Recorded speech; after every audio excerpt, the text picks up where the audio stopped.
Amwendea kamkuta msikitini, bwana, nazo habari zako, kama wewe mtu kijana, wewe si wa kawaida, nimeshawishika kwa sifa zako, nikusaidie.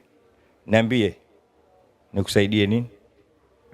Tazama mapenzi ya Allah subhanahu wa ta'ala. Yule kijana anamwambia, nikwambie haja zangu humu msikitini? Ndio tupopatana, utakapomwona mfalume mwamkie hapo hapo.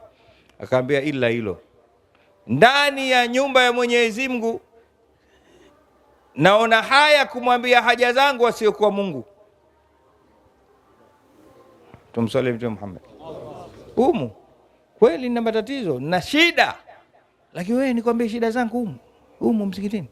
Shehe, ingekuwa mimi ningesema dua imejipa, kaja humu tena. Kama hiyo dua kanipa Sheikh Talib, yule anavyo vitu bwana, kanipa kodi, nimevuta, mfalme kanikuta ndani ya msikiti, ananiambia ndo naomba tena, naomba mimi niwe Ibnul Kinana, Mbagala yote iwe yangu. Anaambia, la, humu msikitini sina ruhusa ya kumwambia haja zangu asiyekuwa Allah. Una haja ya kunisaidia, kansubiri nje, uniambie, uniulize swali lako. Yule bwana karudi, katoka nje, mfalme kamsubiri. Darweshi akiingia msikitini anasahau vilivyokuwa hapo nje. Rajulun qalbuhu muallakun masajid. Haoni tabu kukaa msikitini, tena anasahau ya nje. Yupo khairul biqa fil ard. Kaka alivomaliza nyiradi zake, anatoka mlangoni, anapita, kasahau, anamkuta yule mtu. Bwana vipi, mbona nipita na umeniambia nikungoje hapa? Innal ahada kana mas'ula. Akamwambia, afwa minnak. Hivi uliniambia nini? Nilikwambia mimi na haja ya kukusaidia Said Ahmad, shida zako. Akamwambia, nisamee, sasa nimekumbuka.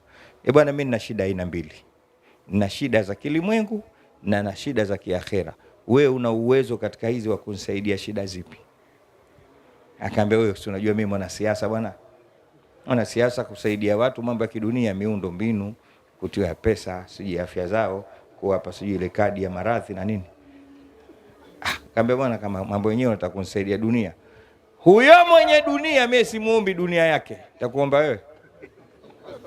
Kama uwezi kunisaidia za akhira, shika njia, nenda zako. Subutu useme wewe hilo, umekutana na mwenyekiti tu wa serikali za mitaa.